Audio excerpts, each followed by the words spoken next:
기도하시겠습니다. 하나님 아버지, 주님 오전에 귀한 말씀을 저희들에게 허락하여 주셔서 다시 한번 저희들을 점검하게 하시니 감사를 드립니다. 아멘. 묵은 땅을 기경하라는 그 말씀처럼 하나님 아버지, 우리의 굳은 마음과 또 불순정, 또 우리의 육체적인 생각들, 또 세속적인 마음들을 다 부숴버리게 하시고 하나님 말씀처럼 아버지는 좋은 마음으로 우리가 고쳐져서 하나님의 인애를 구하고 또 하나님 앞에 온전히 서갈 수 있는 저희들이 되기를 원합니다. 아버지 하나님, 정말 우리의 모든 잘못된 것을 해결하오니 용서하여 주시옵소서. 사랑하는 주님, 하나님 아버지, 이 나라 민족을 사랑하여 주시고 여기까지 인도하여 주신 주님 감사를 드립니다. 하나님, 지금 비록 우리 하나님, 우리 대한민국이 어려움 가운데 있지만 이 또한 하나님께서 주님의 뜻 가운데 하나님이여 있음을 저희들을 믿습니다. 하나님께서 이 어려운 환경, 어려운 아버지 하나님 시기에 저희들이 믿음의 사람들이 먼저 하나님 앞에 말씀으로 바로 서게 하여 주시고 우리가 하나님 앞에 하나님께서 우리에게 무엇을 원하시고 무엇을 바로 세워가기를 원하시는지 하나님 저희들이 보게 하여 주시고 깨닫게 하여 주셔서 하나님 바로 세워져서 이 나라가 또한 아버지 하나님 아름다운 우리 대한민국으로 하나님 세워져 가는 것을 보게 하여 주시옵소서. 누구를 정죄하고 누구를 손가락질을 하는 것이 아니라 하나님 우리의 자신들이 먼저 돌아보는 시간이 되기를 원합니다.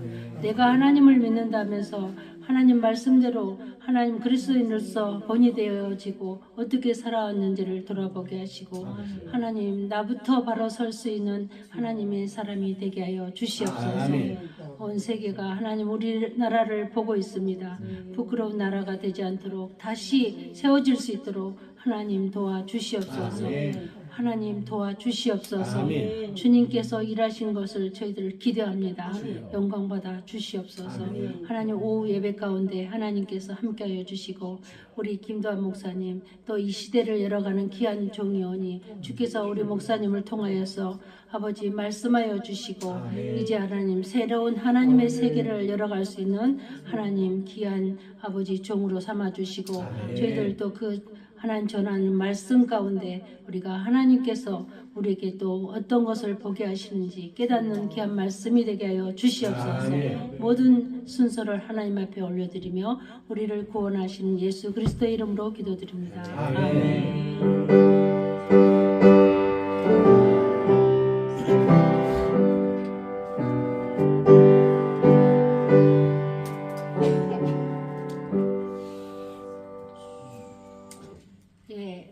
말씀을 보겠습니다.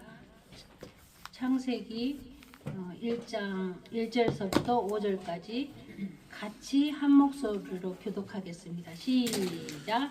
태초에 하나님이 천지를 창조하시니라. 땅이 혼돈하고 공허하며 흑암이 깊음 위에 있고 하나님의 영은 수면 위에 운행하시니라. 하나님이 이르시되 빛이 있으라 하시니 빛이 있었고 빛이 하나님이 보시기에 좋았더라. 하나님이 빛과 어둠을 나누사 하나님의 빛을 낮이라 부르시고 어둠을 밤이라 부르시니라. 저녁이 되고 아침이 되니 이는 첫째 날이니라. 아멘. 오늘 역시 우리 김도환 목사님 나오셔서 양자 역학과 기독교 신앙에 대한 네 번째 시간을 갖도록 하겠습니다. 말씀을 통해서 많은 은혜 받는 시간 되기를 원합니다. 아멘. 예, 감사합니다. 우리 계속해서 오늘 네 번째 시간을 좀 갖도록 하겠습니다.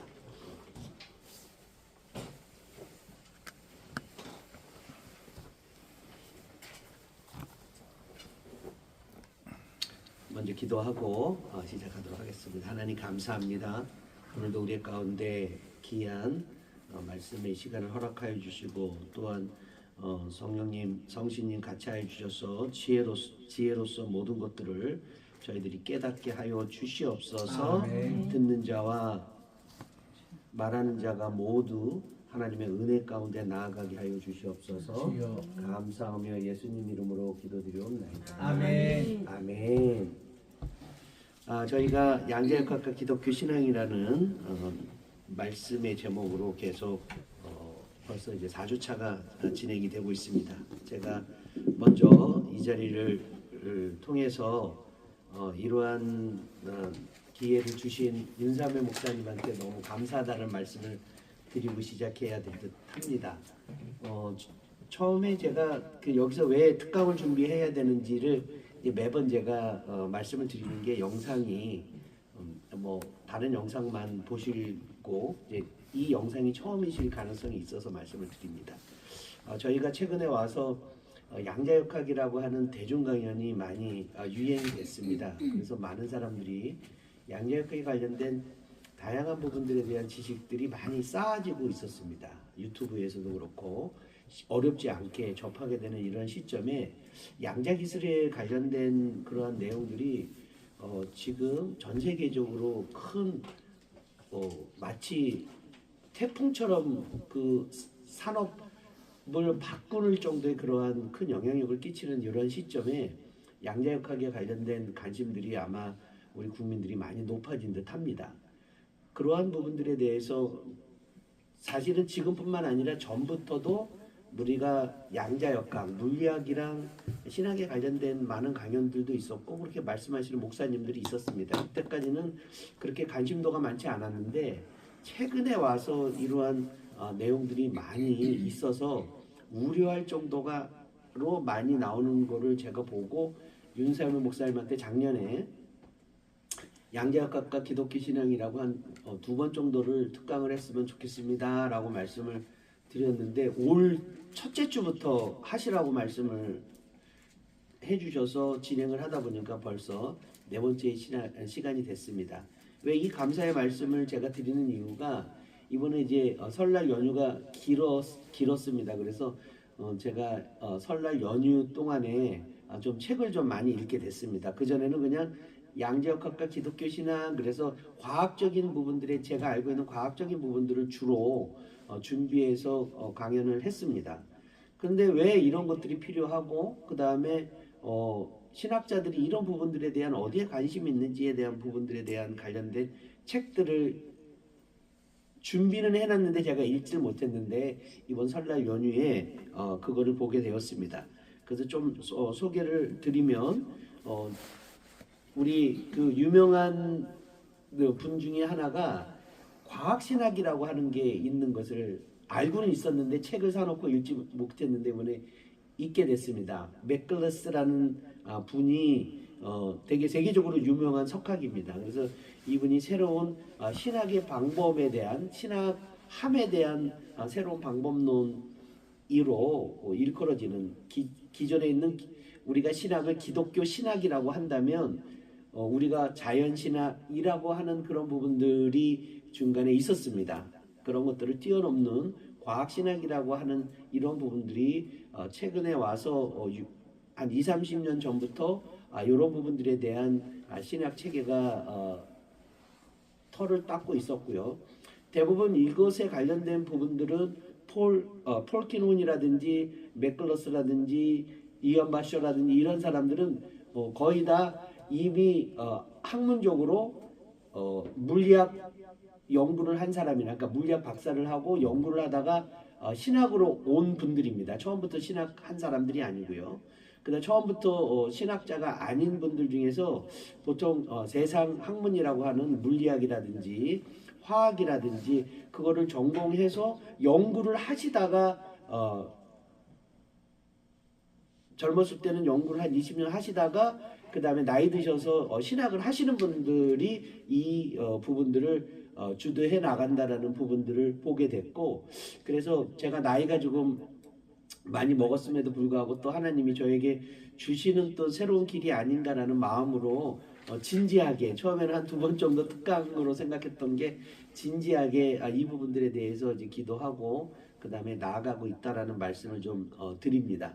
그리고 제가 물리에 관련된 얘기들을 많이 말씀을 드리고 있지만 사실은 제가 물리에 대한 말씀을 드리는 이유는 많은 특강들을 보면 구체적인 물리에 대한 얘기가 없이 약간 추상적인 얘기, 형이상학적인 얘기들을 많이 하시더라고요. 내용적으로. 아니면 신학적인 근거가 없으신 분들은 그냥 물리 얘기만 하시고요. 그래서 그러한 간극이 있는 것을 보고 제가 일단은 물리가 어떻게 구성이 되는지에 대한 부분들을 여러분들이 이해하셔야 된다라고 저는 생각을 합니다. 그래서 물리에 대한 얘기들을 먼저 얘기를 하고 구체적인 물리에 대한 얘기를 합니다. 그런데 여러분들이 이해하기가 어려울 수도 있을 거라고 생각함에도 불구하고 수식도 보여드리고 그 내용을 하는 부분들은 여러분들이 실제로 그거를 계산하거나 그 부분을 이해하지는 못하더라도 어떤 과정들을 통해서 과학자들이 한 자연현상을 설명해 나가는지에 대한 부분들은 아셔야지 된다라고 생각하기에 제가 무리라고 생각함에도 불구하고 설명을 드리는 것입니다. 여러분들이 한 번 듣고 이해가 안 되더라도 한 번 듣는 거랑 한 번도 안 듣는 거랑은 차이가 클 거라고 생각이 들어서 이렇게 준비를 하게 됐습니다. 그래서 오늘 지난주에 했었던 거를 좀 복습을 해야 될 필요가 있다라는 생각이 들어서 제가 지난번에 그 파동과 입자에 관련된 설명을 좀 했는데 그 부분들을 조금 더 설명을 해나가면서 오늘 특강을 시작을 하려고 합니다. 처음에 이 특강을 들어오신 분이 있을 것 같아서 지난 시간에 조금 급하게 지나갔던 부분들을 다시 한번 좀 리마인드를 하면서 시작을 하도록 하겠습니다. 우리가 이제 물리학이라고 얘기를 하면은 고전 물리학이라고 하는 보통 뉴턴 역학이라고 일컬어지는 17세기, 18세기에 유행했었던 역학이 뉴턴 역학이라고 합니다. 우리가 흔히 아는 F는 MA로 알고 있는 그러한 역학 체계입니다. 이 뉴턴 역학이라고 얘기하는 것은 여기 그림에 있는 것처럼 거시적인 세계와 비상대론적인 세계를 설명하는 그러한 툴이라고 보시면 됩니다. 패러다임으로 보셔도 되고요. 그리고 이 물리에서 주어지는 뉴턴 역학, 양자 역학, 상대성 이론, 그 다음에 상대론적 양자 역학, 양자장 이론 이런 부분들은요 다 이케이션, 모션이 있습니다. 운동 방정식이 있습니다. 그렇기 때문에 이 운동 방정식, 다시 말씀드리면 어떠한 수식으로서 자연현상을 설명한다라는 것을 기억하셔야 됩니다. 그래서 이 수식을 여러분들이 실제적으로 유도하고 그러진 않더라도 수식에 대한 부분들을 보셨을 때 이 수식이 무엇을 뜻하는지에 대한 부분들에 대한 이해는 있으셔야 돼요. 누구한테 가르쳐 주지는 않더라도, 왜냐면 수학이 없으면 물리를 설명할 수가 없습니다. 그렇기 때문에 수학을 잘하라는 뜻이 아니라 수식에 대한 부분들에 대한 부분들을 어느 정도 이해를 하고 계셔야지 이것이 어떤 개념이다라고 하는 것을 알 수가 있습니다. 제가 이 과학신학이라는 책에서도 바로 과학자들이 어떠한 자연현상을 규명하기 위해 나가는 그 자세들을 하나님을 알아가는 데 사용하겠다라는 뜻입니다. 그러니까 우리가 흔히 말하는 과학자들이 자연현상, 우리가 알고자 하는 자연현상은 이미 존재되어 있는 그 현상이죠. 마찬가지로 우리가 하나님이라는 존재, 우리가 이미 우리의 인식이랑 관계없이 존재하시는 하나님에 대한 존재에 대한 명확한 하나님의 정의를 우리가 해나가기 위한 노력이 이 과학자들이 자연현상을 밝히기 위한 노력이랑 비슷하다라고 이야기를 하는 것입니다. 이것은 바꿔 말해서 무슨 말씀이냐면 과학자들이 실제적인 자연현상을 설명하기 위해서 계속적인 이론을 만들고 방법론을 만드는데 그게 전체를 다 설명하는 게 아니라 자연현상의 일부만 설명해 나가는데 그 이론이 계속 발전되면서 실제 자연현상에 가깝게 가고 있다는 거죠. 그러니까 여기서 뉴턴 역학이라고 얘기하는 것은 거시적인 세계인데 처음에 뉴턴 역학을 통해서 거시적인 세계를 봤을 때 대표적인 게 우리 천체 운동이 거시적인 세계에 해당이 되고요. 우리 물질 세계에서 지금 주어지는 세상에서의 그런 당구공이 충돌했었던 자동차리 충돌하는 이런 우리가 흔히 보는 그런 운동들이 다 뉴턴 역학에 해당이 되는 부분입니다. 그래서 그것으로서 운동을 바라보게 된 것이죠. 그것으로서 자연현상을 바라보게 된 겁니다. 그런데 그것으로 자연현상을 바라봤을 때 너무나 많은 자연현상을 설명을 하게 돼서 그거 갖고 물리학자들은 너무나 신나했었죠. 왜냐면 구체적인 자연현상이 우리 물리학자들에게 그 모습을 드러내기 시작했기 때문에 그렇습니다. 그러니까 대표적인 게 바로 행성들의 운동이죠. 그러니까 우리가 뉴턴 역학에서 만율력 법칙이라고 하는 법칙은 두 개의 질량이 있는 물체들이 어떤 운동을 하는지에 대한 부분들을 설명한 것입니다. 근데 놀랍게도 그 만율력의 법칙을 통해서 행성들의 운동을 정확하게, 거의 정확하게 예측할 수 있었다는 거예요.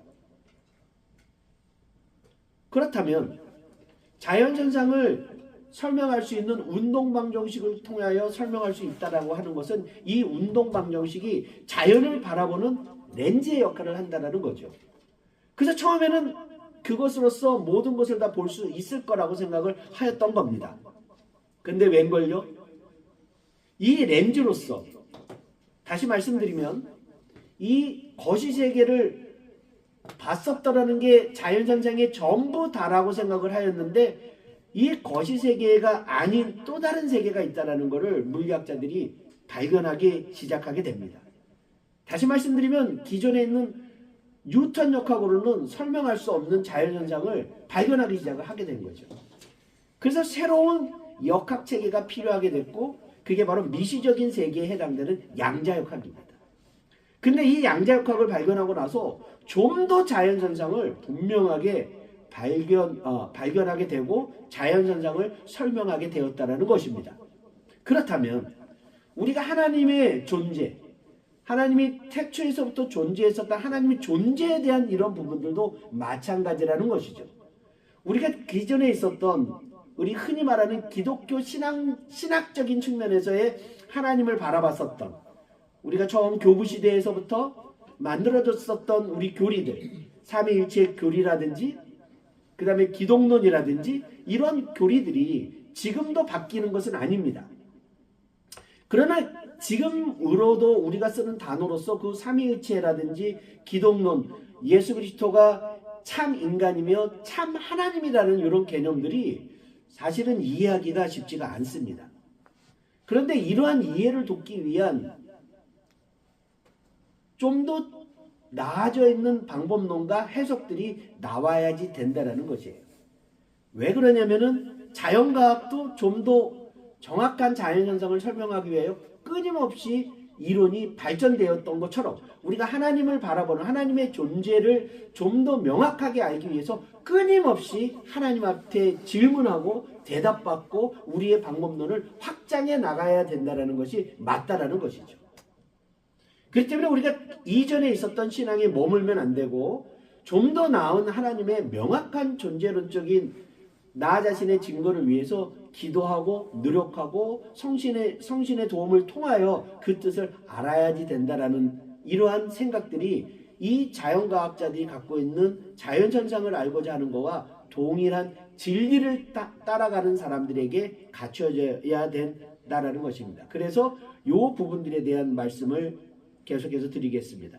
사실은 요거는 제가 그렸던 그림인데 제가 찾다 보니까 뭐 이런 그림들이 또 나와 있더라고요. 아까 그거랑 마찬가지입니다. 고전역학, 여기 클래식 미케닉스라고 하는 건 고정역학, 렐러티비티 미케닉스는 상대 역학, 미케닉스라고 되는 것은 보통 우리가 역학이라고 얘기합니다. 퀀텀 미케닉스는 양자역학, 퀀텀 필드 시어리는 제가 여기 있었던 퀀텀 필드 시어리와 양자장 이론과 렐러티비티 퀀텀 미케닉스라고 하는 그 상대론적 양자역학인데 여기는 렐러티비티 퀀텀 미케닉스는 지금 나와 있지는 않은데 이렇게 구성이 되는 이런 아름다운 또 그림이 있어서 제가 한번 가져와 봤습니다. 자, 전 시간에 우리가 물체의 특성에서 입자에 대한 부분들을 말씀드렸습니다. 그게 이제 뉴턴 역학이라고 말씀을 드리면서 우리가 알고 있는 당구공을 통해 가지고 주어지는 그러한 우리 눈으로 관측 가능한 것들을 말씀을 드렸죠. 그런데 여기서 중요한 것은 무엇이었었냐면 이 입자의 특성을 갖고 있는 물체의 운동을 설명할 때 사용되는 물리량입니다. 다시 말씀드리면 전 시간에 첫 시간에 제가 말씀드렸던 것처럼 물리학자들이 어떠한 물리의 연구의 대상이 된다는 것은요, 관측 가능한 것만 연구의 대상이 됩니다. 그래서 관측 가능한 어떤 대상을 정하면 그것을 관측을 해야 되잖아요. 그래서 제일 먼저 뭘 하냐면 물리량을 정합니다. 내가 관측하고자 하는 물리량을 정합니다. 그래서 그 물리량이 뭔지 정확하게 이해를 하셔야 돼요, 여러분들이. 자, 그래서 입자의 특성을 갖고 있는 물체의 중요한 물리량은 운동량이라고 하는 물리량이 됩니다. 그래서 운동량으로 주어져 있는 물리량, 그리고 물리학자들은요 보존법칙을 상당히 중요하게 생각을 합니다. 보존법칙이라고 하는 것은 시간이 지나더라도 그 물리량이 변하지 않는 그 물리량이 바로 보존법칙이라고 얘기합니다. 그래서 운동량 보존법칙이다 그러면 운동량이 시간에 따라서 바뀌지 않는 겁니다. 에너지 보존법칙이다 라고 그러면요 에너지가 시간에 따라서 변하지 않는다라는 것을 의미하는 겁니다. 그래서 물리학자들은 그 보존법칙을 찾기 위하여 되게 많은 노력을 합니다. 그러면 여기서 또 중요한 게 뭐냐면 이 보존법칙이라고 하는 이 개념은요 시간이 지나도 변하지 않는 거죠. 예를 들어서 운동량 보존법칙이라고 하는 것은 원래 그냥 운동량이 아니라 총 운동량 보존법칙이에요. 여기 그림에서 나와 있는 것처럼 물체가 두 개가 있으면 각각의 물체의 운동량이 있어요. 그럼 저 물체의 운동량 두 개를 합친 게 총 운동량이라고 얘기합니다. 그러면 여러분들 보세요. 실제적으로 물체가 변함에 따라서 각각의 물체는요 운동량이 바뀝니다. 그런데 신기하게도 첫 번째, 두 번째 물체의 운동량, 각각의 운동량은 개별적으로 바뀌는데 저 두 개를 합치는 총 운동량, 그러니까 두 운동량의 합은 변하지 않는다라는 거예요. 놀라운 겁니다. 이게 우리의 신앙 가운데서도 마찬가지예요. 우리가 하나님의 말씀을 듣고 이 세상 가운데 적용을 하는 데 있어서 시대가 바뀌기 때문에 이 성경에 있는 강론들은 마치 변하는 것처럼 보일 수가 있습니다. 왜냐하면 이 성경이라고 하는 것은요 그 시대에 기록된 것임을 여러분들 기억하시기 바랍니다. 그러니까 예수님이 얘기할 때는요 현대에 사는 우리들을 위해서 얘기한 글이 아니에요. 예수님이 그 말씀을 하시고 사도 바울이 그 얘기를 했을 때는 그 시대에 그 초대교회 시대에 필요한 언어와 환경과 문화를 기반으로 하나님의 진리를 전파한 것임을 여러분 기억하셔야 돼요. 그렇기 때문에 그거를 그대로 현대로 적용하면 되지 않는 것이죠. 그래서 말씀이 현대화에 맞는, 현대 우리 사회에 맞는 말씀으로 바꿔야 됩니다.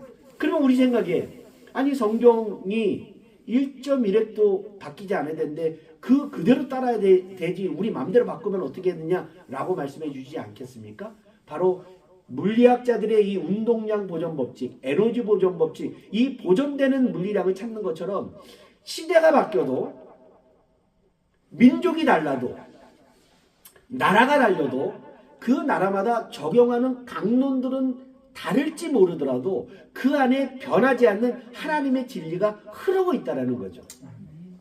그게 무엇인지를 찾는 노력을 해야 되는 거예요. 그러니까 우리가 막 바꾸는 거 좋아한다고 흔히 말하는 그거를 상황화 신학이라고 얘기하는데 상당히 이단적인 요소가 많다라고 얘기를 합니다. 억지로 성경을 풀려고 해서 그래요. 성경은 억지로 풀어지는 게 아니죠. 성경은요 성신께서 우리가 지혜 주시는 대로 푸는 겁니다. 우리가 볼 수 있을 만큼만 보는 거지 억지로 보는 게 아닙니다. 마찬가지로 물리학자가 그러한 자연현상을 발견할 때도 그렇게 했다라는 것입니다. 근데 이 입자에서 제가 중요하게 말씀드렸던 게 뭡니까? 처음에는 물체가 있었던 어떠한 공간에 어떤 공간, 여기서 말하는 공간이라고 하는 것은 우리가 말하는 3차원 공간입니다. 그 공간에 부피를 갖고 있어야 돼요. 어떤 물리량이 부피를 갖고 있는 놈들, 그거를 우리가 흔히 알갱이라고 얘기를 하는 이 알갱이로 구성되어 있는 것을 입자라고 인식을 하였습니다. 그런데 이 입자로 알갱이로 되어 있는 이 개념들이 우리가 물체가 알갱이로 되어 있다 그러면 어떤 겁니까? 예를 들어서 구슬로 하면 구슬이다 그러면 알갱이로 된 구슬이다 그러면 어떻게 생각하십니까? 어떤 공간 안에 부피를 갖고 있는 거라고 생각하죠. 그 안에 물론 질량도 있고 그 물리량도 있지만 중요한 건 공간에 알갱이다 그러면 공간에 어떠한 의미의 크기를 갖고 있어야 됩니다. 이 알갱이라는 개념이 확장이 됩니다. 단순하게 어떤 공간에 부피를 갖고 있는 알갱이라는 개념이 입자에 대한 연구를 계속하면서 어떤 특정한 물리량이 미니멈이 되는 더 이상 작아지지 않는 물리량을 갖고 있다는 것을 물리학자들이 발견하기 시작을 합니다. 그 대표적인 게 전하량이에요. 물체가 전하를 띠고 있는데 그 전하를 갖고 있는 전하의 양을 우리가 전하량이라는 물리량을 사용하는데 이 전하량이 그렇습니다. 보통은 우리가 사람들이 생각할 때 모든 물리량은 연속적인 값을 갖는 거라고 생각했어요. 그래서 0도 있을 수 있고 1, 2, 뭐 아니면 0과 1 사이 뭐 이런 값이 있을 거라고 생각을 하는데 자연은 어떻게 생겼냐면 그 물리량이 어떠한 작은 값, 다시 말씀드리면 최소값을 갖고 있는 그 이상으로 떨어지지 않는 것을 발견하게 돼요. 그게 바로 전하량의 기본 전하량이라고 하는 1.6 곱하기 10의 마이너스 9승이라고 쿨롱, 그 전하량의 단위가 쿨롱인데 1.6 곱하기 10의 마이너스 19승이라고 하는 아주 작은 알갱이의 값 이상으로는 떨어지지 않는 것을 발견했고요. 더 놀라운 것은 뭐냐면 전하량이 마음대로 가질 수 있는데 1.6 곱하기 10의 마이너스 19승이면 1.6 곱하기 10의 마이너스 19승이면 1.7 곱하기 10의 마이너스 19승을 가질 수 있을 거 아니에요. 그렇죠? 최소값 그러니까 1.5 곱하기 10의 마이너스 19승 쿨롱은 못 가져도 1.7 곱하기 10의 마이너스 19승 쿨롱은 가질 수 있을 거라고 생각하는데 이 기본 양의 특징이 뭐냐면요. 1.6이면요. 1.7은 못 가져요. 항상 정수배로. 1.6이면 그 다음에 얼마요? 3.2. 그래서 기본 전하량에다가 정수, 그러니까 자연수 n을 곱한다고 합니다. 그렇게 구성이 되어 있어요. 자연이. 신기하게도.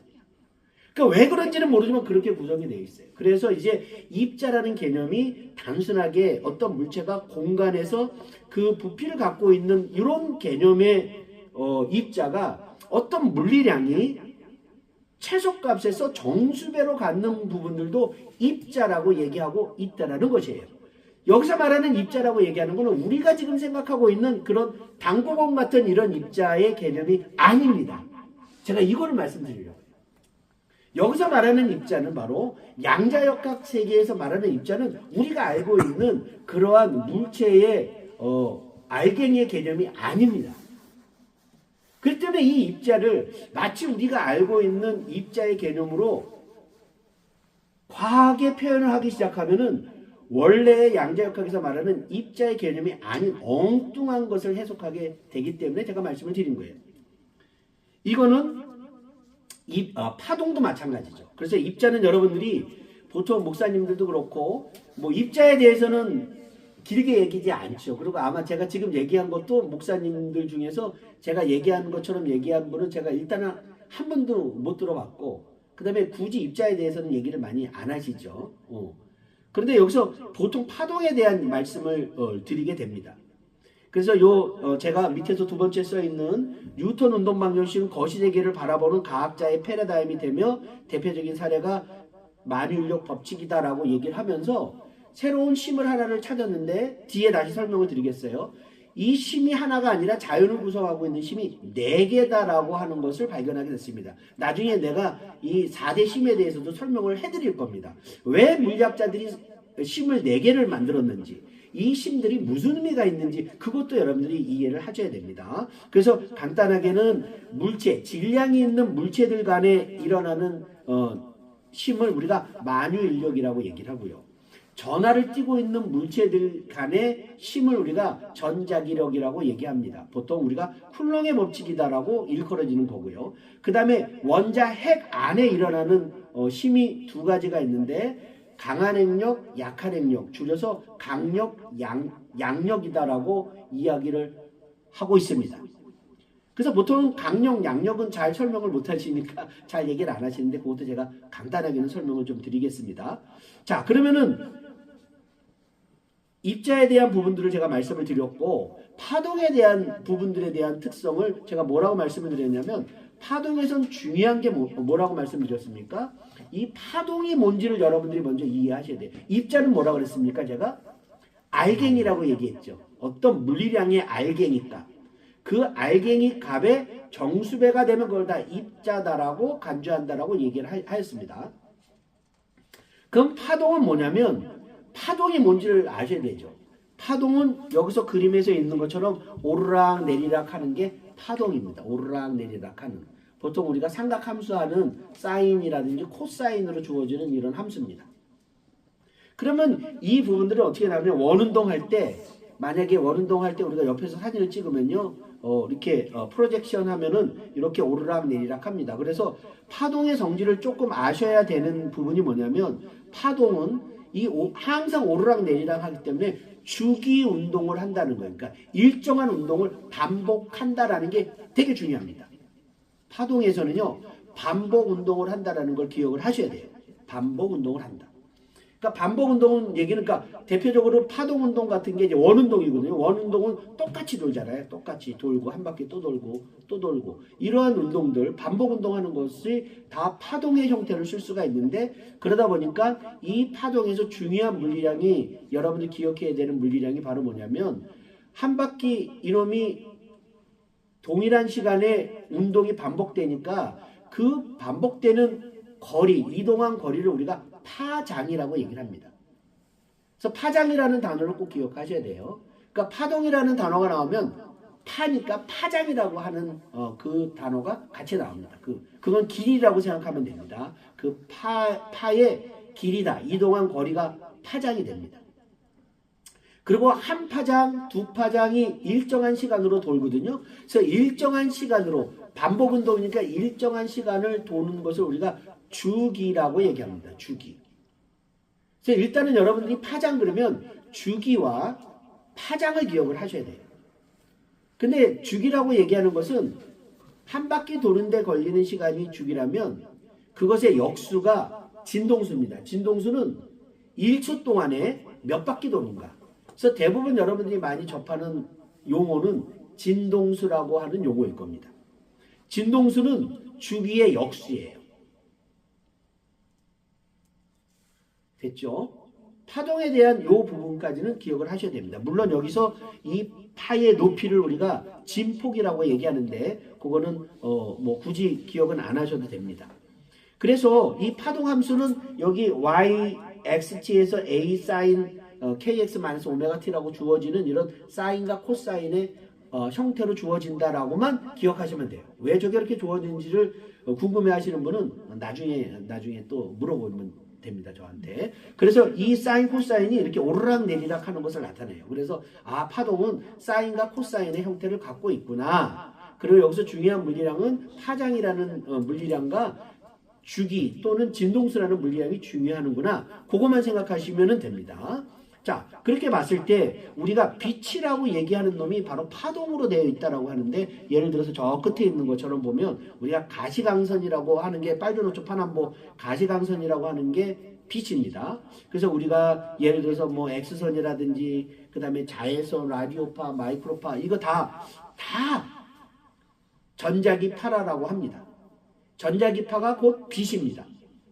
그러니까 우리가 1장에 빛이 하나님이 빛에 관련된 얘기했죠. 빛, 제가 우리 성경을 좀 잠깐 읽도록 하겠습니다. 요거를 제가 여기에 관련된 내용을 누가 얘기했는지는 모르겠으나 구체적으로 이 부분들을 과학적으로 설명하신 분이 없더라고요.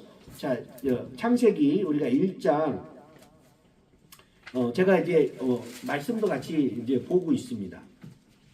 그러면 1장 1절 보면 하나님이 천지를 창조하셨습니다라고 얘기를 하고 있죠.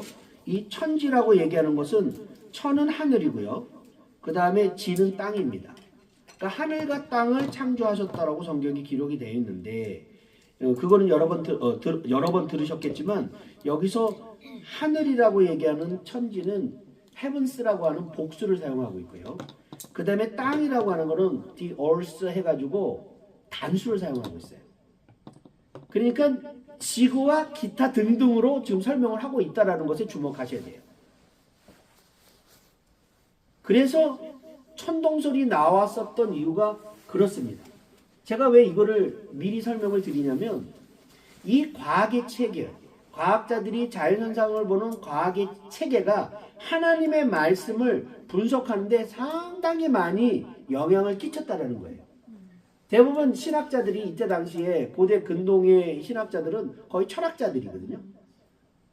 우리가 신학이 보통 우리가 토마스 아퀴네스라든지 어거스트라든지 이런 사람들이 아리스토텔레스와 플라톤의 영향을 받은 사람이에요. 이 사람들은 신학자지 신학자가 아닙니다. 철학자지. 그 사람들의 천체에 대한 가치관이 이 신학에도 그대로 적용이 된 것을 알게 됐습니다. 그 전에도 알고 있었지만 인식을 못했는데 그때 제가 그 생각을 그렇다면 우리가 지금 아는 과학의 체계, 양자역학이라든지 뉴턴 이런 것들이 하나님을 바라보는데 어떤 패러다임을 제공해 주는 거잖아요. 패러다임을 제공하기 때문에 다른 하나님의 존재에 대한 바라보는 눈을 달리 해줄 수도 있겠다. 달리라기보다는 확장할 수 있겠다라는 생각을 하게 된 거예요. 제가. 그전에는 그것까지 생각을 안 했는데 자, 그랬습니다. 근데 여기 재밌는 게 뭐냐면 2절 볼게요. 2절에 보면 여기 보면은 땅이 혼돈되고 라고 되어 있고요. 그 다음에 공허하다라고 되어 있습니다. 이 성경 구절은 제가 하진 않을 겁니다. 나중에 기회가 되면 지금 저는 이제 물리 얘기하기도 시간이 없으니까. 근데 한 번은 말씀을 좀 드려야 될 것 같아서 여기서 혼돈되고라고 하는 거를 영어 성경을 보니까 formless라고 되어 있어요. 그러니까 form이 없다. 그러니까 어떤 조직화되어 있지 않다라고 하는 것을 혼돈이라고 되어 있어요. 그러면 뭔가가 입자라든지 무엇인가 있는데 어떤 형태, 물질의 형태라든지 아니면 생물의 형태라든지 이런 형태가 없이 그냥 온 우주에 그냥 퍼져 있다라는 의미인가 생각해 볼 필요가 있죠. 그리고 두 번째가 더 중요한데 empty라는 단어가 나옵니다. 공허하고는 empty. empty라고 하는 거는 원래 뭡니까? 없다라는 뜻이죠. 빈 공간, empty space라고 하는 거 벼다라는 뜻입니다. 이 벼다라는 거 아무것도 없다라는 것이요 물리에서 상당히 중요합니다. 보통 물리에서는 없다라고 하는 용어를 쓸 때 vacuum이라는 단어를 써요. 진공이라고 얘기하죠. 진공 아무것도 없다라고 하는데 사실은 relativity quantum mechanics에서요 디락이라는 사람이 안티파티클이라는 하는 개념을 도입하게 됩니다.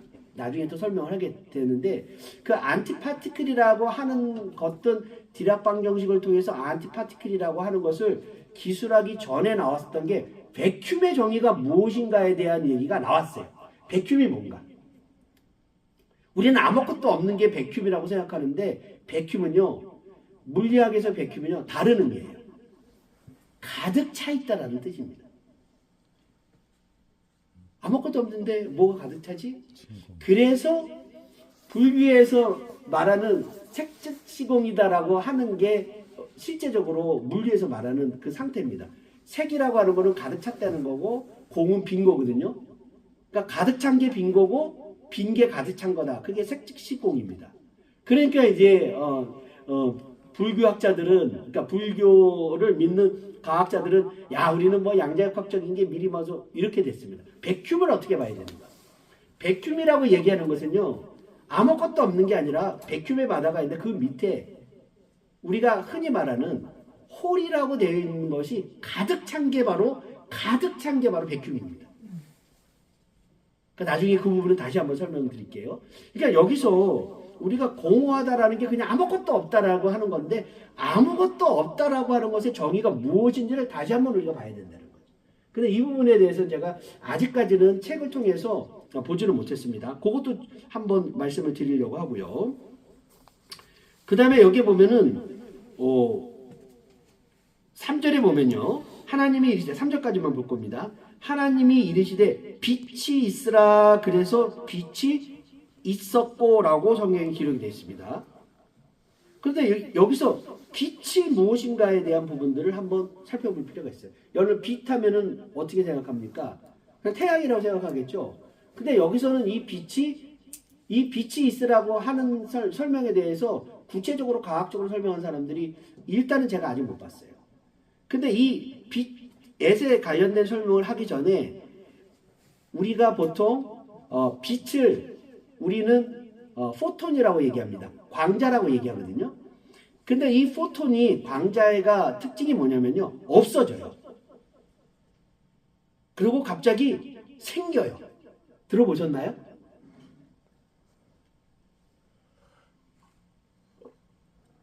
두 개의 입자와 그러니까 예를 들어서 이제 전자와 반전자, 그러니까 일렉트론이랑 포지트론이라는 입자가 이 입자의 안티파티클이 반입자가 포지트론이라는 입자입니다.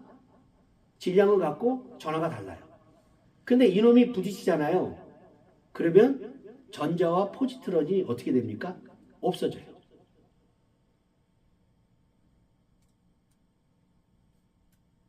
거꾸로 광자가 가다가 갑자기 입자가 두 개가 튀어나올 수가 있어요. 그 에너지만큼. 그러니까 이 강자가 갖고 있는 에너지로 말미암아서 입자가 두 개가 갑자기 입자가 나올 수가 있습니다. 그 프로세스가 작동되는 거죠. 그거를 쌍소멸, 쌍생성이라고 얘기합니다. 그렇다면 만약에 아까 말씀드렸던 것처럼 빛이 있으라라고 했을 때 이 빛이 무엇인가라고 제가 생각을 했을 때 이거는 아직 제가 요번에 이제 그 설날 연휴 때 한번 잠깐 생각한 건데 빛이 있으라 할 때 태양을 만든 게 아니라 온 우주에 포톤을 만드셨나? 라고 생각을 한 거예요, 제가. 그 포톤을 만들어 놓고 이 포톤이 쌍생성을 한다 그러죠. 쌍생성을 하면서 전자와 반전자를 만들어요. 포지트론을, 일렉트론과 포지트론을 만들어요. 이 포톤을 통해 가지고 새로운 물질들을 만들어 나간 게 아닌가라는 생각을 하게 된 거죠.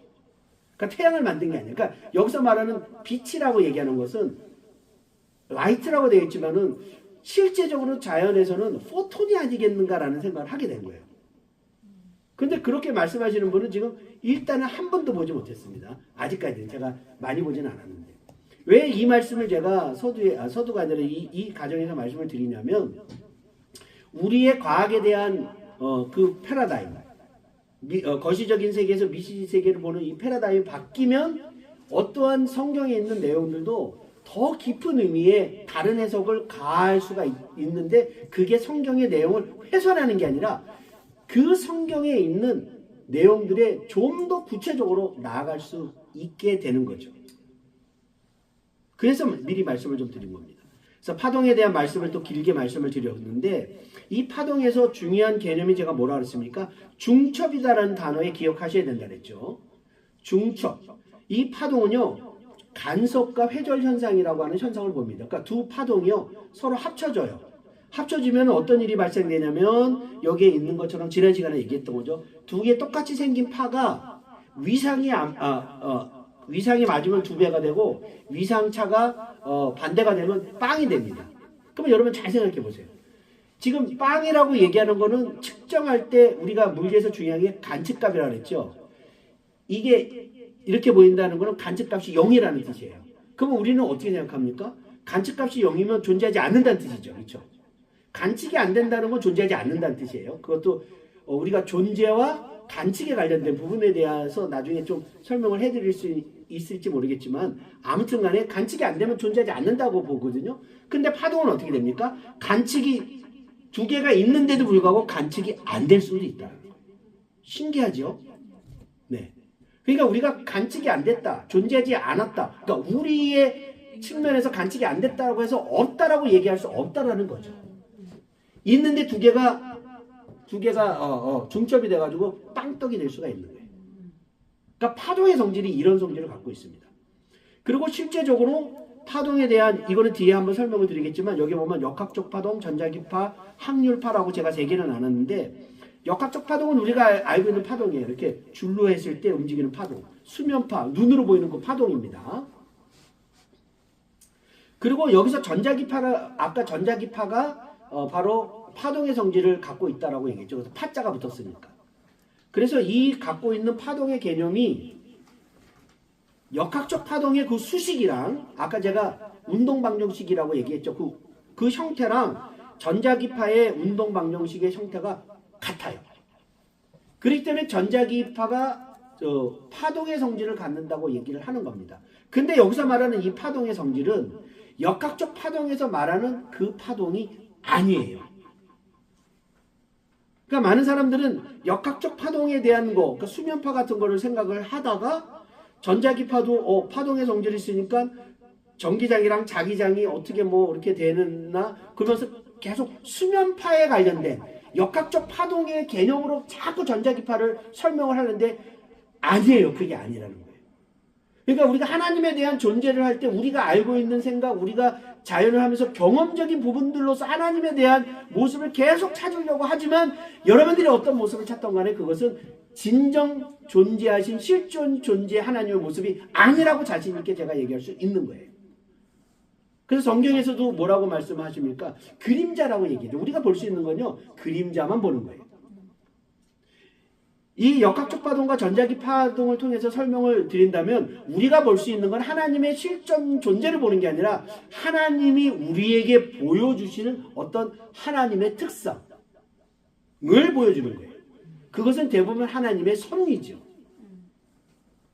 그러니까 우리가 하나님의 존재, 하나님의 실존의 존재를 보는 것이 아니라 하나님이 이 땅 가운데 존재하심으로 자기의 존재함으로 우리 가운데 우리의 역사의 경륜 가운데 보여주는 하나님의 섭리, 이거를 통해서 하나님을 우리가 알아야 되는 거지 하나님을 내가 딱 봐야 된다라는 건 아니라는 거죠.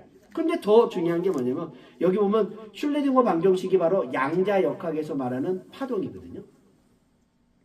그런데 이 양자역학에서 말하는 파동은요, 역학적 파동도 아니고 전자기파 파동도 아니고 전혀 다른 파동이에요. 또 단지 파동의 성질, 아까 사인으로 주어지는 파동의 성질을 갖는 운동방정식으로 설명되어져 있다라는 것을 의미하는 거예요. 근데 이 확률파를, 양자역학의 확률파를 마치 역학적 파동에서 보여주는 것처럼 마치 있어졌다가 없어지고 막 뭐 이런 식으로 설명하면 안 된다라는 거죠. 자, 요게 이제 지난 시간까지고요. 그래서 물질의 특성에 따라서 빛이 어떻게 되는지에 대한 변천사를 얘기를 이제 오늘 새로운 건데 복습하다가 시간 다 갔나요? 네, 해가지고 그런데 이게 좀 중요해서 제가 좀 길게 설명을 했습니다. 자, 빛의 개념에 대해서 계속 변하고 있는데 여기서는 제가 말씀드리려고 하는 게 17세기에 처음에 빛은 입자인지 파동인지 궁금해했던 부분들에 대해서 사람들이 이제 연구를 시작했죠. 빛이라고 얘기하는 것은요, 이때 근대 17세기 18세기에 근대과학이라고 얘기하는데 과학혁명의 근대과학이라고 하는데 이때뿐만 아니라 근대 고대 근동 때도, 그러니까 예를 들어 가지고 BC 전에도 그 사람들도 빛에 관련된 관심들이 있었습니다. 빛은 이 성경에도 나와 있죠. 모든 사람들의 관심사에 무조건 1번이 빛이었었어요. 그래서 빛에 대한 연구들은 계속하고 있었습니다. 근데 이제 17세기, 18세기 두면서 우리가 빛을 설명할 수 있는 방법론을 채택하기 시작했는데 그게 파동이라는 방법론을 통해서 빛을 설명하고 입자라는 방법론을 통해서 빛을 설명하기 시작하면서 사람들이 그러면 이 빛이 파동이냐 입자냐라고 하는 내용들을 찾게 되는데 18세기에 뉴턴이 바로 미세한 질량을 갖고 빛은 미세한 질량 입자들이 움직임이라고 주장을 했는데 결론부터 얘기하면요, 빛은 질량이 없습니다. 그것도 웃기지 않습니까? 물질이 존재한다는 것은 질량이 있어야 되는데 빛은 질량이 없어요. 질량이 없는데도 불구하고 이놈이 존재합니다. 그러면 우리가 알고 있는 존재라는 정의부터가, 존재라는 건 뭐야? 존재라고 하는 건 어떤 물질의 특성이 있어야 돼요. 그게 바로 뭡니까? 바로 질량이죠. 질량이 있어야지 존재하는 거예요. 근데 질량이 없다? 그럼 이게 뭐지? 라고 제가 나중에 시간이 되면 무한대와 영에 관련된 설명을 해드릴 겁니다. 그게 되게 중요하거든요. 무한이라는 개념이 수학에서도요 아직도 논란이 되는 그런 건데, 하나님이 무한하신 존재라고 그랬잖아요. 그럼 하나님이 무한하신 존재라고 얘기했을 때에 그 무한을 우리가 어떻게 해석해야 되는지가 되게 중요한 거죠. 그거는 수학자들 안에서도 논쟁이 되는 내용이에요. 그러면 우리가 말하는 무한한 존재의 하나님의 그 무한을 우리가 어떻게 해석하는지에 따라서 하나님의 존재론적인 하나님에 대한 우리가 이해하고 인식하는 게 달라질 수가 있죠. 그렇죠? 그 말씀을 이제 드리도록 하겠습니다. 그래서 아무튼 간에 17세기의 뉴턴은 입자라고 얘기를 했고요. 19세기에 토마스 영은 영의 실험을 통해서 파동이다라고 얘기를 합니다. 그러다가 19세기에 드디어 맥스웰이라는 사람이 빛은 전자기파라고 얘기하는 것을 실제적으로 수학을 통해서 찾아내게 돼서 파동설이 아주 도미넌트하게 되게 됩니다. 그러니까 완전히 깔끔하게 빛의 속도까지도 맞추게 되는 쾌거를 얻게 되고, 그래서 입자는 아닌가 막 이랬을 때 입자일 수 있다라고 하는 게 20세기에 나왔는데, 흔히 말해서 양자역학, 이제 다음 시간에 양자역학 하게 될 텐데 이거 마무리가 되지 양자역학 하는데, 그런데 대표적인 세 가지의 실험이 있는데 그게 블랙바디 레디에이션이라고 하는 흑체 복사 곡선이 있고요. 그 다음에 강전 효과라는 게 있고 컴튼 산란이라고 하는 이 세 개가 대표적인 양자역학을 실험 중에 대표적인 세 개라고 얘기를 합니다. 근데 이 세 개가 다 무엇을 증명한 거냐면 빛이 입자라는 것을 증명한 실험이에요. 그러니까 양자역학의 태동이 파동에서부터 입자라는 것을 증명하면서 그러면서 양자역학의 태동이 됐다라고 보시면 돼요. 이 양자역학의 퀀텀이라는 뜻이 뭐라고 그랬죠? 제가 띄엄띄엄이라는 뜻이라고 그랬죠. 그렇죠? 그래서 퀀타이제이션이라고 얘기하는 것을 양자화라고 얘기하는데, 아까 제가 기본 전하량이 값을 띄엄띄엄 가졌잖아요. 정수배 뭐죠? 자연수로 물리량이 띄엄띄엄 갖는 걸 다 퀀타이제이션이라고 양자화라고 얘기를 하고, 에너지가 바로 띄엄띄엄 가졌다라고 정의를 해서 찾아낸 게 바로 양자역학의 시작입니다. 근데 이 물리량이 띄엄띄엄 가졌을 때 우리가 전혀 예상하지 못한 일들이 일어나게 되고, 그게 바로 양자역학의 세계고 바로 미시 세계가 되겠죠. 자, 그래서 맨 밑에 있는 것만 한번 읽어드리겠습니다. 상보성 원리라고 하는 것은 물질이 입자의 성질과 파동의 성질 두 개를 동시에 다 갖고 있다는 뜻이에요. 그러니까 이 얘기가 이제 이거를 얘기를 할 때 많은 이제 분들이 착각하는 게, 입자와 파동의 성질을 갖고 있을 때 여기서 말하는 파동은 바로 역학적인 파동이 아니라는 것을 기억하셔야 돼요. 그런데 역학적인 파동처럼 설명을 하잖아요. 그래서 여기서 말하는 입자가 우리가 말하는 알갱이, 그 개념의 입자가 아닙니다. 이해되셨어요? 아까 제가 미시적인 세계에서 입자라고 얘기하는 건 뭐라 그랬습니까? 어떤 물리량이 작은 값의 자연수의 퀀텀, 띄엄띄엄 값을 가면 그걸 입자라고 얘기한다 그랬죠. 그러니까 우리가 아는 그 물질적인 입자, 부피를 갖고 있는 입자의 그런 개념이 아니에요. 파동도 마찬가지죠. 그러니까 이 양자역학 미시세계에서의 입자와 파동성의 이중성을 자꾸 우리가 이제 설명하다 보니까 물질의 입자, 그러니까 뭐 고양이가 죽었네, 살았네, 뭐 이런 얘기들을 해가지고 내가 보기에는 개인적인 생각은 더 헷갈리게 만들었어요. 그리고 사실은 그 슐레딩거의 죽은 고양이 그거잖아요.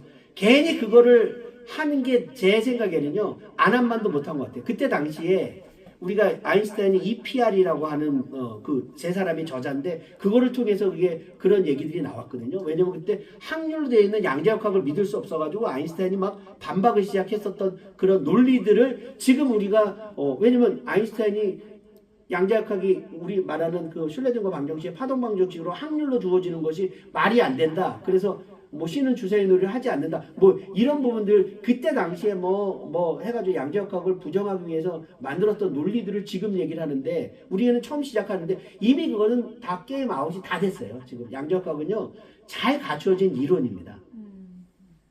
그러니까 괜히 그런 얘기 해가지고 진짜 뭐 어렵게 하는데 그럴 필요가 없어요. 그리고 우리가 물리학자가 아니니까 그 정도로 우리가 뭐 이해를 해가지고 알 필요도 없어요, 사실은.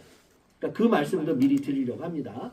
그러면 왜 이렇게 양자역학은 파이만도 그런 말이에요. 파이만이 뭐 대단한 노벨 물리학상 받았지만 대단한 물리학자인데 이 사람이 양자역학을 이해하는 사람은 양자역학을 이해하지 못했다라든지 양자역학을 이해하지 못했다는 게 뭐 이해하면 뭐 이런 뭐 말도 안 되는 썰을 하는데, 그거는 그냥 제가 보기에는 그냥 이렇게 뭐지 연예인들이 나와가지고 이렇게 재밌게, 저는 그렇게 생각을 해요. 거기서 말하는 이해가 뭔지에 따라서. 근데 물리학자라든지 대중강의는 그 얘기 많이 하잖아요. 그래서 여러분들이 내 강의를 들어서 지금 양자역학 이해를 하셨다, 그건 이해를 못 하신 겁니다. 그래서 내가 얘기한다, 잘 모르겠다. 그러면 여러분들이 좀 아시고, 이렇게 뭐 말도 안 되는 소리를 하죠. 그래서 근데 지금 양자역학이 무엇인지는 물리학자들은 명확하게 압니다. 자, 그렇게 했을 때 제가 이거에 좀 어렵지만 이거를 꼭 말씀을 드려야 되는 게 파동에 대한 말씀을 드리려고 해요. 자, 파동이라는 게 그게 뭔가라는 부분을 말씀을 드릴게요. 지금 제가 용수철 운동에 용수철에다가 이제 여기 보면 이제 물건을 붙여놨죠, 그렇죠? 그러면 용수철이 이렇게 있으면 용수철을 잡아당겼다가 놓으면 어떻게 되면 용수철이 왔다 갔다 하죠. 그러면 얘가 바로 왔다 갔다 하니까 이게 무슨 운동입니까? 반복 운동이죠. 이 반복 운동을 우리가 보통 용수철에 대한 반복 운동은 우리가 단진동 운동이라고 얘기를 해요. 뭐 그 이름은 구애받지 않아도 됩니다. 뭐 단진동 운동, 단주기 운동, 뭐 이름 뭐 여러 가지 운동이 있는데 그건 기억 안 해도 그냥 왔다 갔다 반복 운동을 한다라고 보시면 돼요. 자, 그러면 우리가 보기에는 어떻게 보는 겁니까? 이 물체가 왔다 갔다 반복만 하는 것만 보이는 거죠, 관측이. 왔다 갔다 왔다 갔다 왔다 갔다. 우리는 그거를 봐요. 근데 이 왔다 갔다 하는 놈을 여기에 주어지는 물리량을 이 옆에 있는 여기 보면은 저쪽이 시간으로 되어 있고 여기 높이가 되는데 이 높이는 이 평형점에서부터 이 물체의 거리예요, 거리. 그러니까 이게 가장 많이 왔을 때가 저 진폭이 가장 높은 거고요. 그다음에 0이라고 하는 건 처음에 이제 평형점 있잖아요. 이렇게 잡아당기기 전에 처음에 있었던 거기가 0이에요. 거꾸로 가면 마이너스 뜨고 이렇게. 그럼 저건 뭐냐면 시간에 따라서 이놈의 위치가 어떻게 됐는지에 대한 그림을 그린 게 요 그림이에요. 근데 그 그림이 어떻게 생겼습니까? 아까 말씀드린 파동이 생겼죠. 그러면 제가 질문. 자, 우리가 이 단진동 운동, 저 물체가 저기 파동 운동을 합니다. 라고 저렇게 이런 성질을 갖고 있다라고 우리가 얘기를 해요. 자, 그런데 지금 이 물체가 파동 운동한 것처럼 보이십니까? 그냥 왔다 갔다만 하잖아요. 파동 운동을 하는지 안 하는지 알아요? 몰라요? 모르죠. 근데 저거를 파동 운동이라고 하는 게 이렇게 좌표축으로 바꿔놓고 좌표계에서 해니까 삼각함수처럼 보여서 그런 거예요. 실제적으로는 그게 아니에요. 이해가 됐나요? 파동 운동을 하는 게 아니에요. 눈으로는. 근데 이놈이 물리량을 받고, 그리고 제가 말씀드렸죠. 이거는 시간으로 되어 있고 저기는 위치잖아요. 그렇죠? 좌표계가 시간과 위치로 되어 있는 이 좌표계는 우리가 관측할 수 있다고 그랬어요? 없다고 그랬어요? 이런 건 없죠. 우리는 뭐만 있습니까? 2차원, 3차원, 1차원, 2차원, 3차원 공간에 대한 좌표만 우리가 관측 가능하죠. 시간이랑 위치랑에 따라서 이런 거는 우리가 눈으로 관측이 안 돼요. 우리는 어떤 한 시점에만 존재하죠. 그래서 시점에 주어지는 공간만 보지 우리 눈으로는 저게 막 시간에 따라 변한 것처럼 이렇게 보지를 못한단 말이에요. 알 수가 없는 거죠. 그러니까 파동으로 운동한다는 뜻은 이놈이 왔다 갔다 파동처럼 이렇게 물표 이렇게 움직인다는 뜻이죠. 근데 수면파는 그렇게 움직이잖아요. 눈으로 보는. 그렇죠? 수면파는 진짜 왔다 갔다 하는 것처럼 보이죠. 그러니까 얘도 지금 파동 운동을 한다고 그러거든요. 근데 지금 질문이 그거예요. 이놈이 왔다 갔다 하는 게 파동처럼 지금 운동하나요? 그렇지 않잖아요. 이놈의 운동이 파동의 성질을 갖고 있다는 얘기지 파동처럼 왔다 갔다 움직인다는 얘가 이제 주기 운동이에요. 이렇게. 그러면 얘는 그냥 이렇게 왔다 갔다 하거든요. 얘가 파동처럼 이렇게 움직이는 게 아니잖아요. 얘도 마찬가지고요. 그래서 이 파동 운동에 대한 운동 방정식을 보니까 공통점을 찾아냈어요. 그게 바로 뭐냐면 수식은 여러분들이 보고 쭉 보고 이렇게 생긴 형태. dt제곱에 d제곱 x 플러스 오메가 제곱 x 이퀄 제로라고 얘기하는 저거를 미분 방정식이라고 얘기해요. 2차 미분 방정식이에요. 저게 t의 제곱이 있었던 건 미분을 두 번 하라는 뜻이에요. 한 번 미분하면 dt분의 d로 되어 있고 두 번 미분하다 dt제곱에 d제곱 이렇게 두 번 미분하라는 뜻이에요. 미분에 대한 설명이 내가 나중에 혹시 시간이 되면은 극한이라는 개념과 무한대에 대한 개념을 설명하면서 극한이라는 개념을 제가 설명할 때 시간이 되면은 이제 설명을 드릴 겁니다. 이렇게만 알아주세요. 그러니까 미분 방정식의 형태로 주어져서 어떠한 운동이든 간에 운동에 대한 수식이 그러니까 지금 여기 써 있는 게 여기에 F는 MA죠? F는 MA에 대해서 마이너스 KX라고 하는 게 용수철의 심입니다. 그래서 용수철에 대한 심을 놓고 저렇게 되면 이 형태가 최종적으로 저기 DT 제곱 곱하기 DT 제곱 부대 D제곱 X 플러스 DT n분의 KX 이퀄 제로잖아요. 그러면 어떻게 돼요? n분의 K 오버 m이 오메가 제곱에 하면은 두 개가 똑같지 않습니까? 그러니까 오메가 제곱이 K를 되니까 저게 제곱이니까 루트 그냥 루트는 그냥 붙여준 겁니다. 예. 그래서 오메가가 루트로 저렇게 주어진다는 거예요. 그래서 이 오메가면 저기 여기 T라고 되어 있는 게 이거 주기거든요. 그러니까 저기 주기가 나오는 거예요. 자, 그런데 요 밑에 이 식을 보세요. 여기서는 단진자 운동은 심이 요거예요. 마이너스 mg 사인 세타라고 하는 중력이거든요.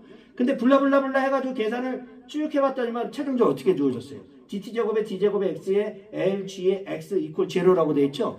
그러니까 여기 오메가 제곱이라고 되어 있는 데를 바꿔놓으면 어떻게 돼요? 이놈에 대한 운동 방정식이나 이놈에 대한 운동 방정식이나 이런 형태로 쓸 수 있죠. 이 운동이랑 이 운동은 전혀 다른 운동이에요. 얘는 용수철에 의해서 움직이는 운동이고 얘는 중력에 의해서 움직이는 거거든요. 여기에서 중요한 것은 미시세계를 구성하는 게 뭐 저런 게 있는데 저게 빛은 입자인가 파동인가에 대한 고민들을 계속 했다고 그랬죠. 그렇죠? 그래서 뉴턴이나 토마스 영은 입자라고 얘기를 했고 뉴턴은 입자라고 얘기했고 토마스 영은 파동이라고 얘기했고 맥스웰은 또 파동이라고 얘기했고 그 다음에 헬츠라는 사람은 맥스웰이 예언한 전자기파를 실험으로 해가지고 실제로 존재한다라는 것도 실험으로 증명을 했어요. 자, 그런데 20세기 들어오고 나서 그 막스 플랭크가 흑체 복사 곡선을 통해 가지고 에너지가 양자화됐다. 아인슈타인의 강전 효과 이거 노벨 물리학상 받았습니다. 컴턴 산란을 통해 가지고 입자가 파동이다라고 얘기하는 것을 설명을 했어요. 이거는 그냥 설명이니까 그냥 넘어갑니다, 제가. 그런데 여기서 중요한 게 빛은 입자이기도 하고 파동이기도 한다라는 거예요. 미시적인 세계에서는. 근데 이것이 거시 세계에서는 불가능한 거예요. 측정이 안 되는 거예요. 측정이 안 돼. 그러니까 이거를 자꾸 거시적인 세계, 그러니까 미시적인 세계에서의 측정값 갖고 이해하게 해주려고 계속 거시적인 세계에 가져가지고 설명을 하면은 이게 흔히 말해서 우리가 삼위일체에 대한 부분들이 이단이 가장 많지 않았습니까? 왜냐하면 삼위일체가 실존하는 하나님의 존재의 특성이 삼위일체인데 이게 우리가 이해할 수 있는 걸로 이제 삼위일체를 설명을 하려고 하다 보니 예를 들어서 삼위일체라고 하는 것은 사람은 하나인데 아버지 역할도 하고 뭐 남편 역할도 하고 뭐 자식 역할도 하니까 사람 하나는 삼위 다 틀린 얘기입니다. 그러니까 뭔가가 우리가 이해할 수 있는 거, 뭐 예를 들어서 뭐 물이 있는데 뭐 고체이기도 하고 액체이기도 하고 기체이기도 하고 물의 특성은 똑같은 다 틀린 얘기예요. 그런 개념이 아니에요. 삼위일체의 개념이 그 개념이 아닙니다. 왜 자신 있게 얘기하냐면 이래서 그런 거예요. 우리가 설명을 하다 보니 우리가 물질 세계만 아니까 물질적인 세계로 자꾸 그러니까 지금 말씀드린 게 지금 빛은 입자의 성질을 갖고 파동의 성질을 두 개를 다 갖고 있는데 이게 얼마만큼 말이 안 되는 거냐면요. 그런 거랑 똑같은 거예요. 내가 만약에 윤세열 목사님 보고 윤세열 목사님 남자입니다. 그러면 그 명제 안에 보통 무슨 명제가 따라 붙습니까? 여자가 아닙니다고 그냥 따라 붙죠. 이해되셨나요? 그러니까 윤사 물론 뭐 지금 뭐 제3의 성도 막 얘기하고 있지만 우리가 일반적인 상식선에서 윤세열 목사님이 남자입니다 그러면 따라붙는 게 여자가 아니다라. 윤세열 목사님은 남자이고 여자는 아닙니다. 이렇게 얘기하지 않죠. 그렇죠? 입자와 파동이 마찬가지예요. 어떤 물질이 파동의 성질을 했다는 건 입자의 성질을 갖지 않는다는 뜻이에요. 그래서 파동의 성질을 갖는다는 건 입자의 성질을 갖지 않았다는 뜻이에요. 뜻 자체가. 그런데 입자 성질과 파동 성질을 다 갖고 있다. 그러니까 보세요. 우리가 이제 우리가 흔히 말하는 전통적인 기독교 신학에서는 신론이랑 인간론이 따로 되어 있어요. 조직 신학에서 신론을 배우고 그 다음에 인간론을 배우고 기독론을 배우고 순차적으로 배우고. 그러니까 신에 대한 존재와 인간에 대한 존재는 전혀 다른 존재예요. 존재론적으로 다릅니다. 그러면 어떤 존재가 있을 때 그 존재를 신으로 지칭하면 그거는 무슨 뜻이에요? 인간이 아니란 뜻이죠. 이 사람이 인간이다라고 얘기하면 뭐예요? 신이 아니란 얘기죠. 명확하지 않습니까? 그렇죠. 그러니까 우리가 사용하고 있는 단어의 영역, 사고의 영역은 신과 인간은 전혀 다르기 때문에 전혀 다른 명확한 정의가 있어서 그래요. 근데 예수 그리스도가 참 신이면서 참 인간이다. 이거를 어떻게 설명하겠습니까? 마찬가지예요. 그래서 상보성 원리를 통해 가지고 많은 이제 신학자나 목사님들이 말씀하시는 게 그래서 그래요. 그런데 이 물질 세계에서는 실제적으로 양자역학 세계에서는 입자의 성질도 갖고 있고 파동의 성질을 갖고 있어요. 실제적으로 이게 아까 보여드렸던 것처럼 실험을 통해서 다 나온 거예요. 실험을 통해서 나온 거예요. 그냥 썰이 아니라. 그래서 100% 다 믿어요. 그런데 왜 이렇게 됐는지 몰라 아직도. 그래서 이름이 뭐예요? 그래서 이름이 원리자가 붙어 있어요. 물리에서는 이론이라고 쓰는 게 있고, 그 다음에 법칙이라고 하는 게 있고, 그 다음에 원리라고 하는 게 있어요. 그래서 법칙이라고 하는 거는 실제적으로 이론을 내서 그게 실험적으로 다 완벽하게 믿고 받아들이면 우리가 법칙이라고 보통 얘기를 합니다. 근데 이론은 아직까지 실험적인 부분이나 이론적인 부분들에 대해서 완성이 안 됐으면 일단 이론이에요. 그러니까 상대성 이론은 상대성 법칙이라고 얘기하지 않죠. 아직도 그게 설명이 안 되는 것들이 있어서 그래요. 그런데 이 원리라고 얘기하는 거는 실제로 자연에 그렇게 존재해. 근데 왜 존재하는지를 알 수가 없네. 왜냐면 과학이라고 하는 거는 기본적으로 인간론적인 접근 방법을 합니다. 그게 안 맞는 거야. 설명이 안 되는데 그렇게 되어 있어. 그러니까 20세기에 과학자들이 양자역학 만든 사람들이 얼마나 많은 고민을 했겠어요. 기존에 있는 과학적인 방법으로는 설명이 안 되는 걸 설명해야 되니까. 그래서 나오는 게 원리라는 단어를 하는데 대표적인 원리가 상고성 원리와 불확정성의 원리예요. 그러니까 얼마나 많은 고민을 했고 얼마나 철학적인 부분을 했겠어요.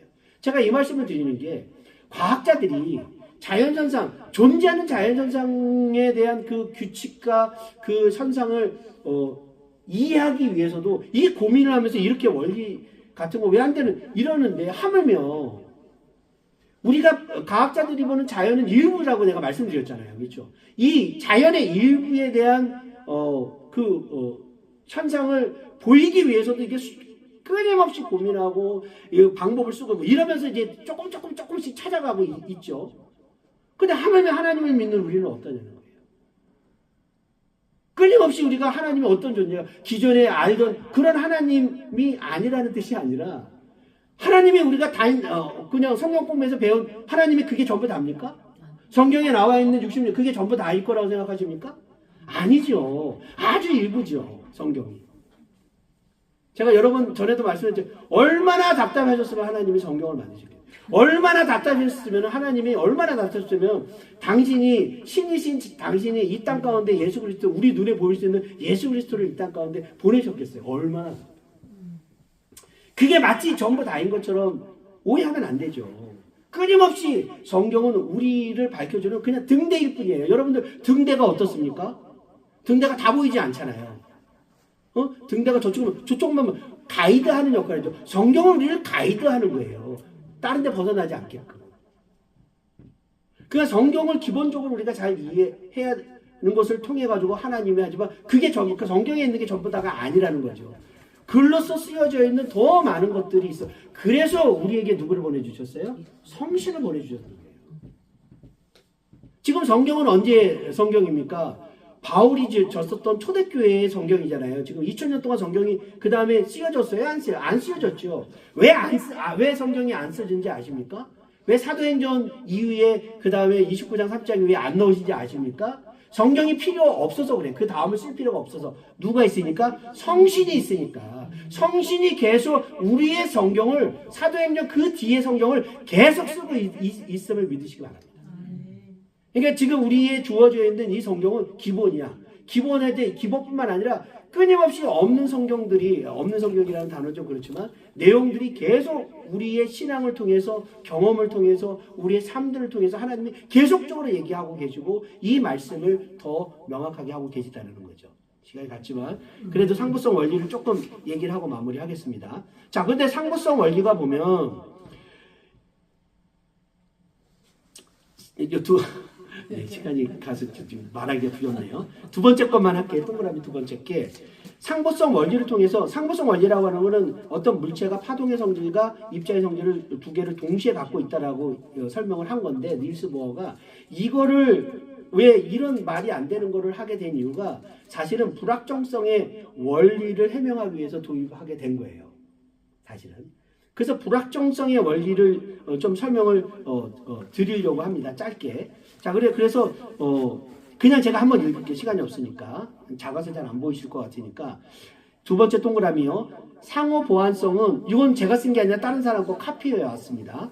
상호 보완성은 양자역학적인 하나의 대상입니다. 상호 보완성이라고 하는 건 거시적인 세계에서는 안 일어납니다. 미시적인 세계에서만 일어나는 거예요. 그래서 빛과 같이 입자 또는 파동으로 행동할 수 있다라는 의미예요. 말이 안 되는 겁니다. 거시적인 세계에서는. 근데 왜 이런 것들이 나오냐면 절대 동시에 입자이며 파동일 수 없다라는 점에서 상호 보완성이다라는 얘기가 뭐냐면 얘가 입자와 파동의 성질을 두 개를 동시에 발견할 수 없다라는 뜻이에요. 그러니까 입자에 대한 것들을 얘가 입자, 그러니까 빛이 입자의 어떤 성질을 봐야지 그러면은 즉시 파동에 대한 성질을 볼 수 없다라는 걸 뜻한다는 거고, 파동의 성질을 봐야지 그러면 입자의 성질은 나타나지 않는다는 걸 뜻한다는 거예요. 근데 이게 두 개가 동시에는 안 일어나는. 그래서 상부성이다라고 이름을 쓴 거예요. 그런데 이게 신기한 게 뭐냐면, 그래서 이게 물질이랑, 그러니까 이렇게 입자랑 파동이랑 어떤 관계가 있는가라고 했을 때, 여기 드브로이 물질파 보세요. 제가 아까 그랬어요. 여기 보면 이게 드브로이라는 사람이 그 물질파 이론을 했는데 이게 수식입니다. 이게 물질파 수식이에요. 제가 아까 그래서 이제 보라고 한 게, 람다라고 하는 게 아까 뭐라고 그랬죠? 파장이라고 그랬죠. 그리고 여기서 H라고 되어 있는 게 플랭크 상수예요. 그러니까 양자역학을 결정하는 가장 작은 숫자가 있었다 그랬죠. 그거보다 그 숫자를 인식할 수 있으면 미시세계고 인식할 수 없으면 거시세계라는 플랑크 상수가 저 상수고, 밑에 뭐가 있어요? P가 있죠. P가 뭡니까? 운동량이죠. 제가 입자의 운동을 표명할 때 중요한 물리량이 뭐라고 그랬습니까? 운동량이라고 그랬죠. 그리고 파장에서 꼭 파동에서 꼭 기억할 게 뭐라 그랬어요? 파장과 뭐라 그랬죠? 주기를 기억하라 그랬죠. 근데 여기서 보면 수식으로는 말이 되죠. 그러니까 여러분 이게 좌측의 람다는 파장이고요. 그 다음에 우측의 P는 운동량이에요. 그러니까 파장과 운동량이 이퀄로 같이 놓으니까 설명이 되는데 저거 자체가 말이 안 된다는 거예요.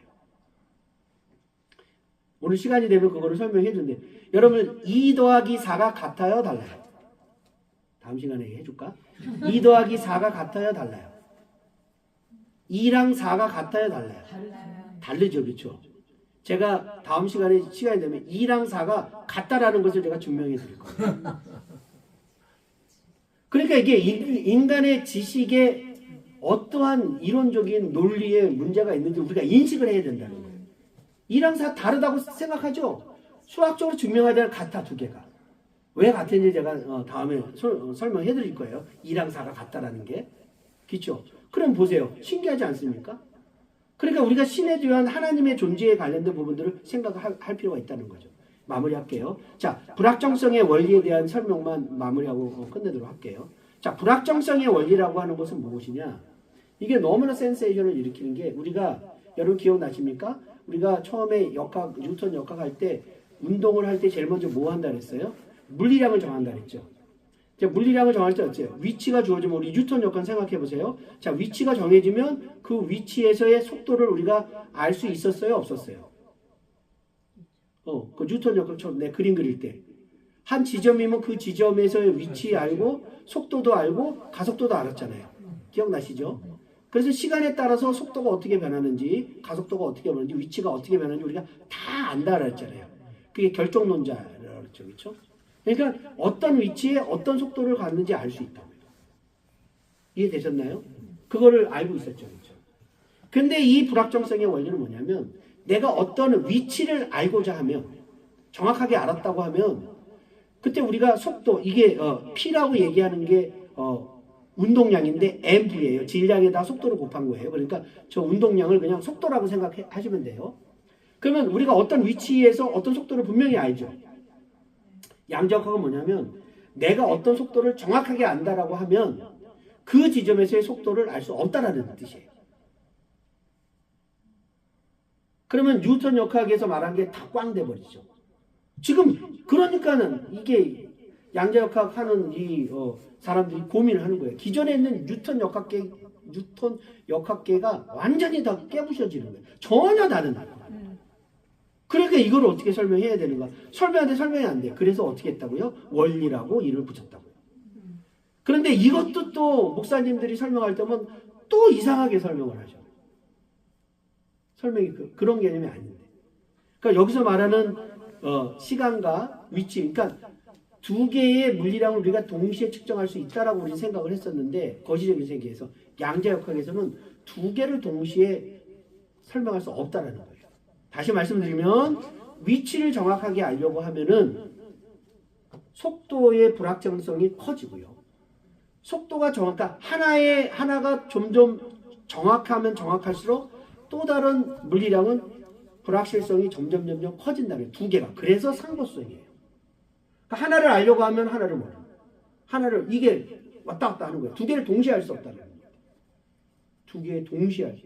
그러니까 제가 아까 이것에 대한 부분까지는 아직 생각을 안 했는데 이 상보성 원리 두 개를 동시에 알 수 없다. 그렇다면은 예수 그리스도가 신이면서 참 신이면서 참 인간이라는 부분들을 이런 상보성 원리의 개념으로 그러면 우리가 어떻게 그거를 동시에 신과 인간에 대한 부분들을 동시에 한다라는 접근 자체가 사실은 잘못된 접근일 가능성이 많다라는 거죠. 상보성 원리처럼.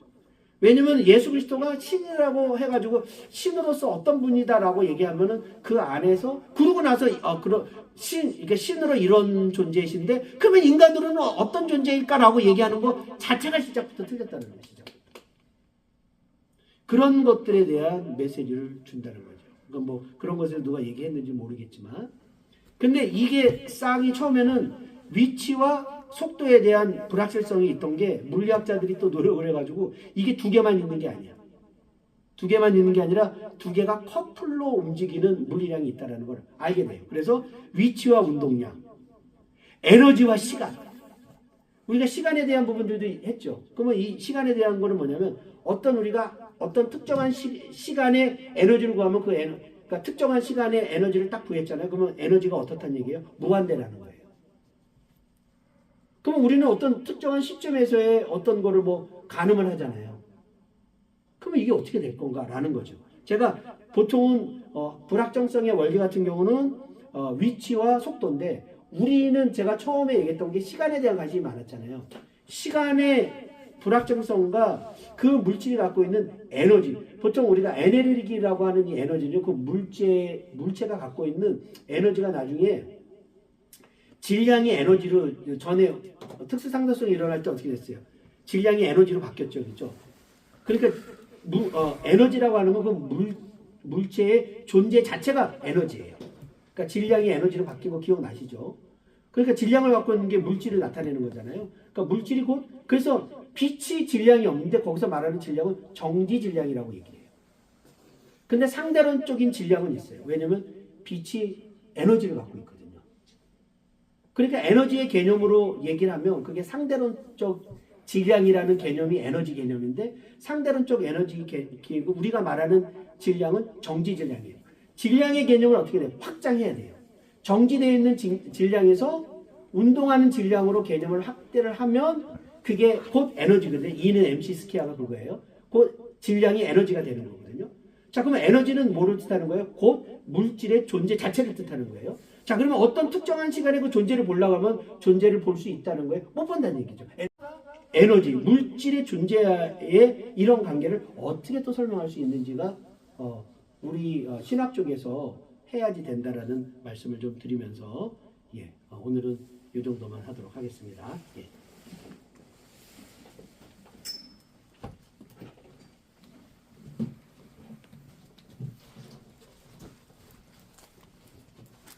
감사합니다.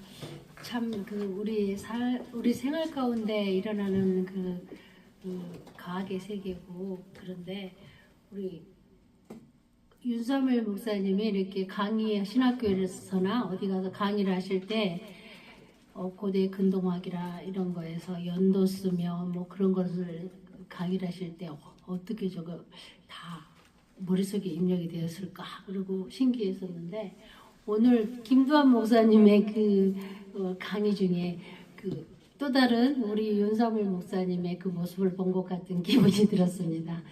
귀한 말씀 감사합니다. 좀 많이 복습을 해야 될 것 같아요. 좀 쉬운 것 같으면서도 엄청 어렵습니다. 감사합니다. 기도하겠습니다. 하나님 잠깐 말씀 한 절 보고 기도하겠습니다. 오늘 오전 예배와 하나님 목사님 말씀해 주신 것 같아 호세아 10장의 12절 말씀을 제가 봉독해 올리고 축도하면서 기도로 마치겠습니다. 너희가 자기를 위하여 공의를 심고 인애를 거두라. 너희 묵은 땅을 기경하라. 지금이 곧 여호와를 찾을 때니 마침내 여호와께서 오사 공의를 빛처럼 너에게 내리시리라. 하나님, 이 말씀처럼 한 주간에 우리가 우리에게 우리의 모든 기경을 다 내려놓고 하나님께서 우리의 묵은 땅을 다 내려놓으라 하셨잖아요. 그래서 이 말씀처럼 하나님이 공의를 우리에게 빛처럼 내려주시는 한 주간이 되었으면 좋겠습니다. 기도하겠습니다. 하나님 말씀처럼 우리가 한 주간도 이렇게 승리하며 살아갈 수 있도록 하나님 인도하여 주시옵소서. 하나님께 온전히 주일 한 주간 우리가 승리하고 또 주님 말씀 붙잡고 나아가기를 원합니다.